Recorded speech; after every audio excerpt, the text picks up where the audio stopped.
The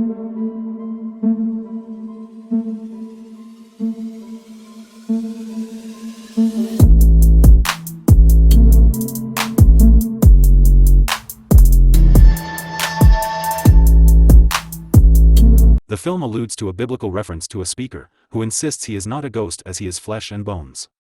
Then a stranger is fishing on the lake while devising a bait. One dawn in rural Korea, a police officer, Appa, arrives at a crime scene. He sees a dazed first killer covered in blood with odd boils on his skin. The inspector says that first killer gruesomely stabbed the victims. Another officer adds that first killer didn't drink booze but he's not talking. Appa notices mugwort on the side yard, and thick yellow-lit candles inside the killer's house. Meanwhile, a mountaineer tries to carry a deer, but he trips, then drifts to sleep. His consciousness comes back, witnessing a Japanese old man Jap wearing nothing but a fundoshi. He realizes that Jap is eating a deer carcass, so he hides behind the stone. He secretes himself with wide eyes when Jap notices his presence. The mountaineer tries to peek again, but Jap seems nowhere. He trembles when he slowly looks up, only to see Jap with burning red eyes crawling towards him. Chingu, Appa's police friend, shares the mountaineer story, circulated by Mr. Gossip. Their other friend, Chingu, claims that all the dreadful events start when Jap arrives. Appa shrugs him off. Since the test results of first killer point out that he ate some wild mushrooms, which leads to his insanity. The power suddenly goes out. They shriek and panic upon seeing a naked woman outside full of bruises. Chingu tries to look outside but the woman is nowhere to be seen. Appa wakes up from a nightmare the next day. After breakfast, Appa and his wife just finished making out in their car, when suddenly his daughter, nicknamed Tell, asks them what they are doing. Appa is caught off guard, so he buys her many toys including a pink hair clip. Tell is playing her ocarina on the lakeshore and continues to bond with Appa, unaware of the mysterious Jap menacing from a distance. The second case occurs with a burnt house this time. What Appa arrives an apparently insane woman. Second killer is covered with ashes, clamoring non-stop while trying to get closer towards a presumably dead victim. Appa attempts to prevent her, as second killer threatens to attack him. Appa doesn't waver. Strangely, the victim wakes up from the dead and pounces on him. Appa screams as he tries to fight back, so the officers rush to save him. Shortly he sees Jab silently observing the scene. Tell goes to the station to bring Appa extra clothes, but Appa still looks traumatized. Appa tells her to go home, which she obliges. She then exits without noticing her pink hair clip falls on the floor. Appa is about to pick up the clip, but a sudden realization hits him. It turns out the naked woman from last night is also second killer. Second killer hangs herself in the morning. The police revealed that the victims did not burn to death, but were rather stabbed. At lunchtime, Mr. Gossip recalls to Appa the rumor that Jap raped second killer, so she went crazy and started running outside naked. He supports it with his wife, witnessing second killer mumbling gibberish. With her skin coated with rashes and boils. In front of the burned house, Appa presumes that Chingu is right, saying it can't be wild mushrooms. Chingu notices the peculiar no-name who wears a white dress and a military jacket throwing stones at the floor. They try to stop her, but she doesn't waver. To help their investigation, Appa asks Chingu to check dermatologists for the two recent killers. No-name keeps throwing stones at Appa. Appa asks No-Name her identity, but No-Name just invites him inside the house. No-Name illustrates the murder by saying that the head of an old woman was smashed like a watermelon. She then says that the old woman tells her that Jap is a ghost and he will suck the old woman's blood dry. Appa remembers Jap from last night and Mr. Gossip's rumors. No-Name warns him that he should be careful. If he keeps seeing Jap around, that means Jap is stalking him.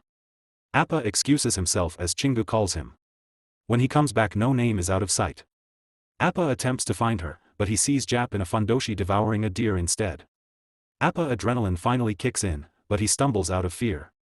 Jap catches his panicking figure on the ground, ready to devour him.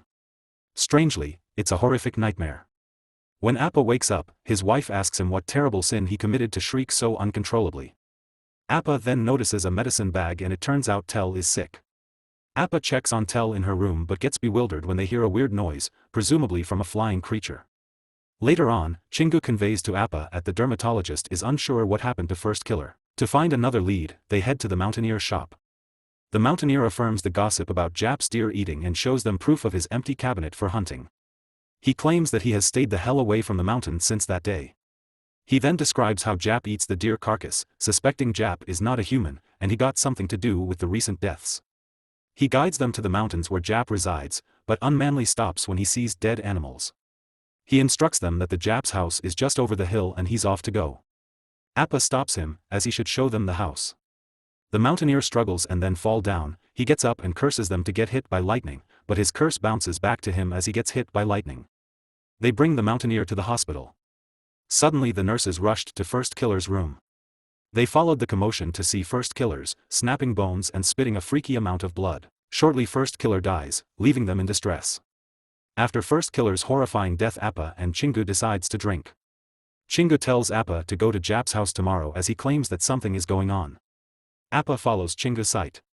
He sees the joyous lady wearing a sweater with familiar boils on her neck. Appa comes home and finds Tel wailing in fear. She tells him that there is a strange man trying to enter their house. The next day, Appa is surprised to see Tel seems well, eating a fish. Grandma drags Appa outside, claiming that something's off because Tel doesn't eat fish. She informs Appa that she's gonna consult a recommended shaman.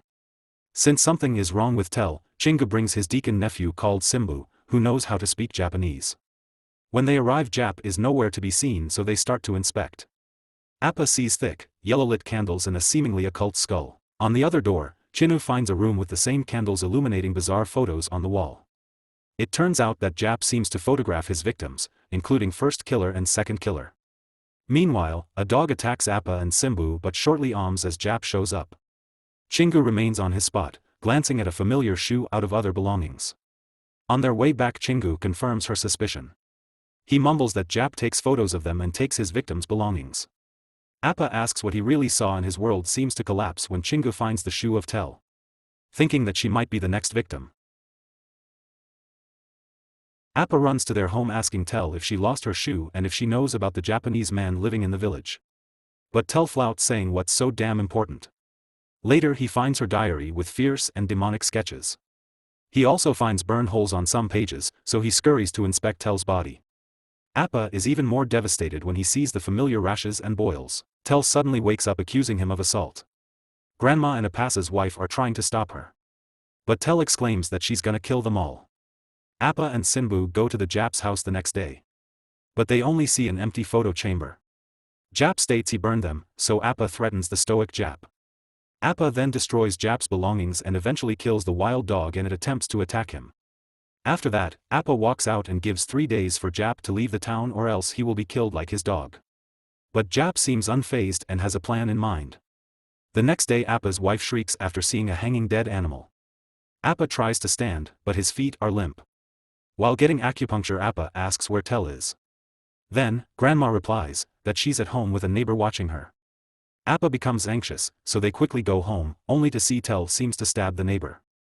The recommended Mr. Shaman finally arrived the following day. He then notices a jar, then smashes it. A dead raven from the pot is revealed. As Mr. Shaman remarks that it's a wicked spirit that possibly causes the murderous incidents. Shortly, Mr. Shaman's first ritual commences as he exclaims the spirit to leave. He then checks up on Tel and asks Appa who he had met that he isn't supposed to. Appa answers it's Jap, to which Mr. Shaman remarks that he's not a man but a ghost. He adds that they have to do something or everybody will perish. At the same time, the third case appears. Third Killer murdered his wife, then threw her on a wall. Meanwhile, Mr. Shaman tells Appa that he's casting a deadly hex. Since it's a dangerous ritual, Mr. Shaman imposes a shining 10 grand for his service. Mr. Shaman changes his clothes, showing the same fundoshi as Jap. He adds that Jap as the master of evil, and he will destroy the village if it's not stopped. Appa asks why it has to be Tel. It turns out that Jap was just fishing and Tal took the bait. In another scene, Jap glances at the rotten Third Killer with a seemingly wicked plan. The ritual day comes simultaneously. Jap buys roosters for his presumable tradition, then implores with a fundoshi. No Name silently observe him from a distance. Eventually, Jap and Mr. Shaman start their separate rituals. Mr. Shaman dances while Jap is playing the drums while shaking. Mr. Shaman proceeds to slit the throats of roosters, while Jap slits ravens. Meanwhile, Tal keeps on struggling and screaming. Mr. Shaman proceeds to dip his face in the rooster's blood. He spits it onto his knives, then cuts the effigy. Jap continues his ritual with a recent photo of Third Killer. Jap finishes his wicked routine, then weakens, slowly drifting in and out of consciousness. Tal's bones crack as she begs Appa to stop Mr. Shaman. He instantly stops the ritual. Seconds later, Jap gains back his consciousness and no name suddenly appears in front of him. Shortly, Simbu is struck. Upon knowing everything started when they inspected the house. Simbu and Appa consult the church. The father declares the church can't do anything for them. Appa then gathers his squad to execute Jap, but then Jap is not home. The zombie, like third killer, suddenly attacks them. They notice Jap observing from a distance, so they chase him. Unfortunately, they think Jap jumps off the cliff, unaware of him hanging around on the edge. While Jap seemingly cries. He sees No Name looming again. Jap runs once again as No Name hunts him. While on their way home, Appa suddenly takes an evasive maneuver to avoid colliding with a truck.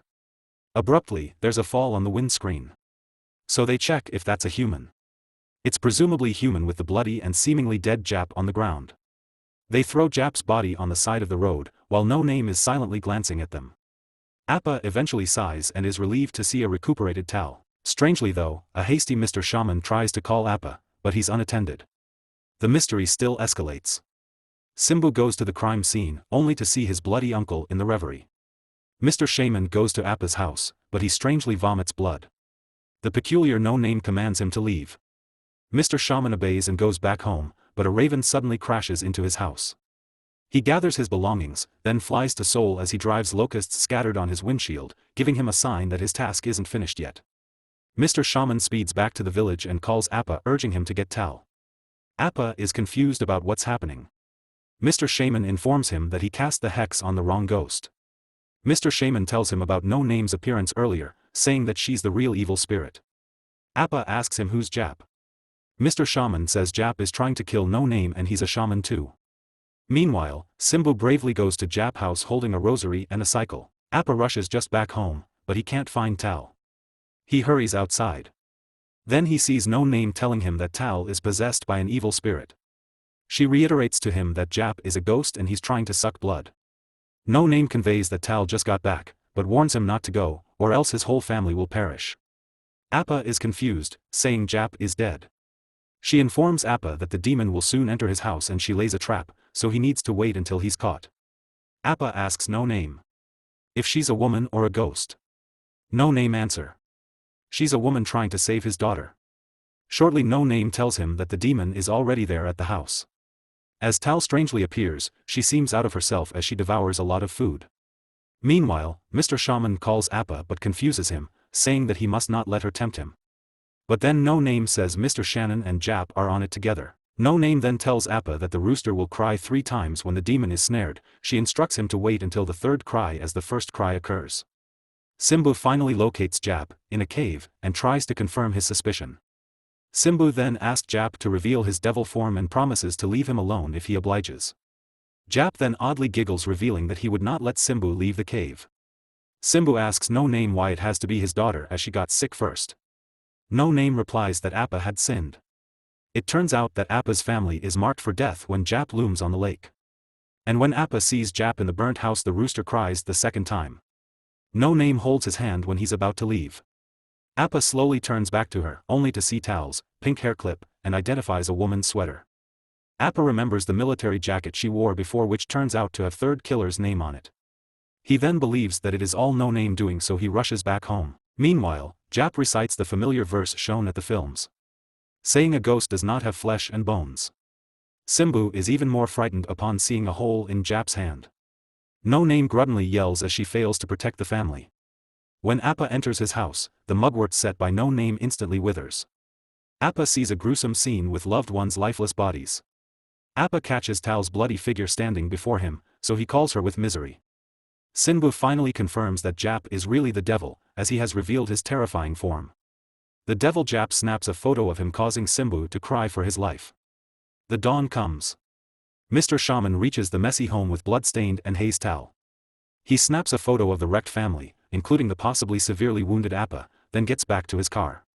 In the end, it turns out that he is indeed working with Jap as he accidentally drops a wooden box, exposing a pile of sufferers' photographs.